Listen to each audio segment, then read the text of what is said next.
At this time, more than anything else, this country needs a period of stability. Are you still supporting Mrs May? Early days, it's early days, and she's won the most seats, 56 seats more than Labour. Oh yeah, I mean, Theresa May is a dead woman walking. It's just how long she's going to remain on death row. A major political upset for the Conservatives has cast the future of the party and its leader into question.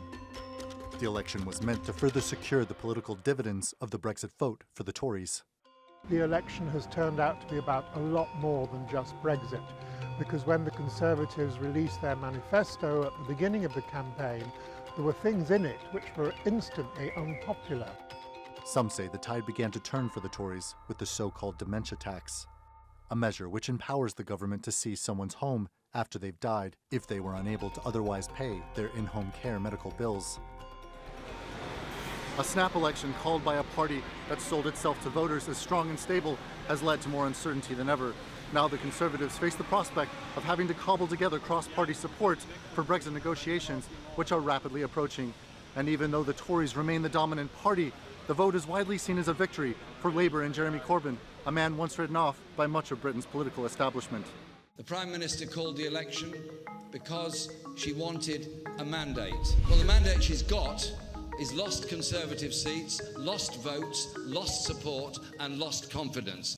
Going back in time, the opinion polls have been steadily moving towards the exit. So really this is an inevitable consequence of Britain being forced into ever closer union, accepting more and more EU control without a referendum. They basically pushed the British people too far till we said, no, we're not happy with this, enough, we're going to run our own affairs. Throughout the campaign, the Conservatives' major selling point was that Theresa May was the strongest leader to take the country through Brexit. UKIP, which played a large role in bringing about the referendum, was a part of the political calculus that had indicated an electoral Tory tsunami. Now UKIP aren't standing, and there was this calculation that that vote would transfer directly to the Conservatives. That's not necessarily happening because people misread the types of people that were voting for UKIP. Part of it was a protest vote, part of it was anger. What also wasn't as apparent was that social issues would for many outweigh party agendas set around Brexit. People on the doorstep are talking about cuts to the National Health Service, cuts to school budgets, and worries about the future. People are starting to actually say, no, enough is enough. You know, this has gone on for too long. In terms of the economic arguments for austerity, I think they're failed.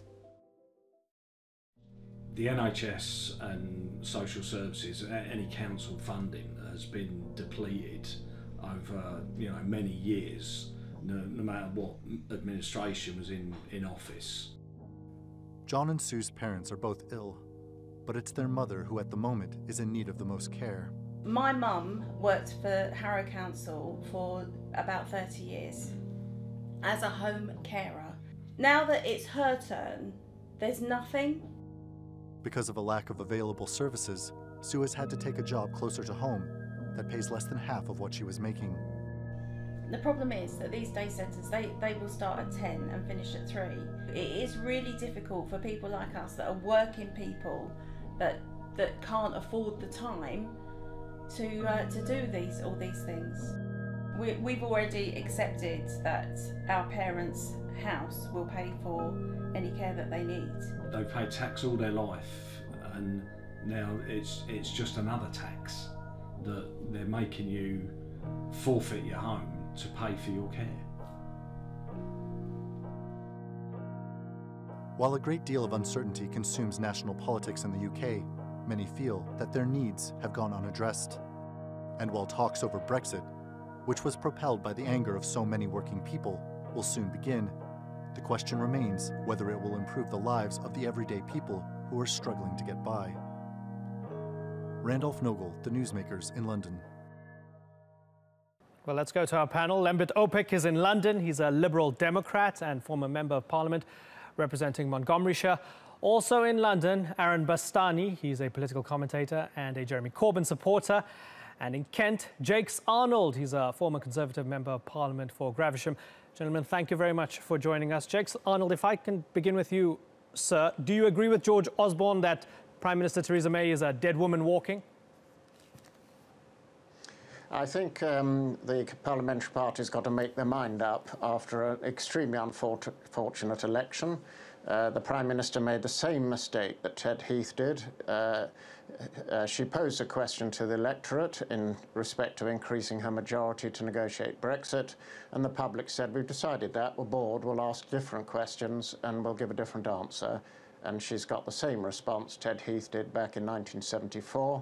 It cost us our majority and it cost him his job. It remains to be seen what the parliamentary party decide in respect of Theresa May. What we do know is very shortly the Brexit negotiations commence with our colleagues on the continent. Yeah, and it's going to be interesting to see who leads that, and we'll get to that in a moment or two. Lembit Opik, she's thrown away the majority that the Conservatives had. They had incredible confidence going into this. What do you think gave them or inspired such misplaced, in retrospect, confidence going into this election? Quite simply, the polls had given them a lead which no government has seen in 3 decades mid-term in the United Kingdom. And when you've got a 20 or 21 percentage point lead over the number 2 party, the Labour Party, I suppose it is tempting to call an election, but it was a catastrophic mistake. They believed, if you like, the hubris which they themselves generated. There was a second problem as well. They made it look like Jeremy Corbyn was a terrible loser, somebody who's incompetent, not credible and unelectable. And to an extent, even Jeremy Corbyn's own party thought that, but the electorate didn't. And as a result, what we saw was Jeremy Corbyn doing well and Theresa May taking a tumble and spending probably an 8-figure sum, maybe £15 million, to throw away a working majority. And that is a kind of suicide in politics. Yeah, Aaron, let's talk about those even within the Labour Party who didn't really rate Jeremy Corbyn. I know you supported him. I know you're a Jeremy Corbyn fan, but I read op-ed after op-ed in The Independent, in The Guardian, and so on. Corbyn's not the man. He's unelectable. He's going to lose this election very badly against the Tories. And there you go. Young people vote, and they vote for Jeremy Corbyn. Was the secret to his success, Aaron, that he just wasn't Theresa May? No, it was a lot more than that. Labour just won 12.8 million votes. That's more than any general election since 1997. It's the 5th highest number of votes they've ever won. It was a 9% swing. So for your audience, that's the biggest swing in British politics for any party since 1945. They won seats in England, Wales and Scotland. In London, they won 54%. Where I'm from, in Bournemouth West, they won 36%. Even in 1997, with that thumping majority that Tony Blair won, they got 24%. So they haven't won this election. They're still 60 short of a majority. But what they've done is become incredibly competitive overnight, and they're now second and very well placed to win, I would say, actually 100 seats. There's nothing that you can take for granted in politics, especially after Brexit. But they're definitely in the driving seat now to win a big majority come the next general election. So you can't just say this was a vote against Theresa May. It was a massive turnout, particularly amongst the young. And we have, it seems initially, some figures indicate overall turnout was 68, 69%, 18 to 24's turnout, 72%. That's absolutely remarkable. If it's correct, it's without precedent, I think, not just in British politics, but actually European or North American politics. So we have a tidal wave here of support for Jeremy Corbyn. It's built upon the young, amongst ethnic minorities, amongst women, and amongst those who've been left behind. Okay. And that's the coalition which I think will send them to 10 Downing Street ultimately. So let me ask Jake Arnold then. Putting Theresa May aside, that's one person. She called for the election. She's the Prime Minister, and the buck stops with her, right? But you have an entire party, the ruling party, tremendously confident going into this election. The polls were on your side. You won, but by very little. I mean, it's like, you know, in cricket, enforcing the follow-on, and the opposition bats out for a draw, I guess. Why did the Conservatives so badly misread the pulse of the nation? Where did you guys get it wrong? I think the matter of it is Theresa May read it totally wrong and then ran a campaign that was crass in the extreme. The elephant in the room in this election was the economy. The facts of the matter are that the Labour Party, when it left office in 2010, left us with a running deficit of £148 billion. Somehow, successive governments have had to reel back on that deficit while still shoveling money into the health service and into education, which we have done. It's not easy, it's painful. We're all paying the pain for the incompetence of the last Labour government.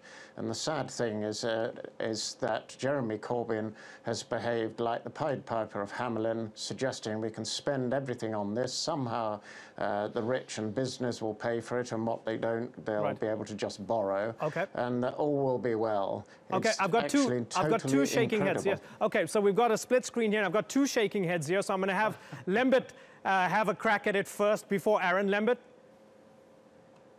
Yeah, that's just not accurate in the sense that the complaint you're making about Labour can just as well be directed towards the Conservatives. It was your former Chancellor, George Osborne, who promised to balance the books, and they're nowhere near balanced. I suspect that no government can really balance the books without creating intolerable austerity, so I don't really blame the government, the Conservatives, for not doing it. I do blame you for saying that the Labour Party failed when your party made it. Well, I don't think that the books can be balanced. I think that you probably have to have a running deficit as it is. That's a debate about economics. Let's look at what you've said and what you've criticised Labour for.